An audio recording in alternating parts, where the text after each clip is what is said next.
আজ সকাল 10টার দিকে জানতে পারি ইমিগ্রেশন চেকপোস্টে কুমিল্লার একজন লোক আটক হয়েছে, ব্ল্যাক লিস্টের লোক।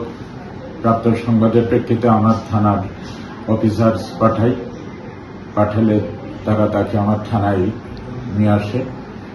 আসামের নিকট জিজ্ঞাসাবাদে জানা যায় যে সে কুমিল্লা তার বাড়ি, সে ভারতে যাচ্ছিল। ভারতে যাওয়ার পথে ইমিগ্রেশন থেকে তাকে ইমিগ্রেশন পুলিশ আটক করে। তাৎক্ষণিক আমি কুমিল্লার সদর থানার অফিসার ইনচার্জের সাথে আলাপ করি, বিষয়টা নিশ্চিত হই। তারা সত্যতা স্বীকার করে এবং ওখানকার অফিসার ফোর্স আসছে তাকে নিয়ে যাওয়ার জন্য।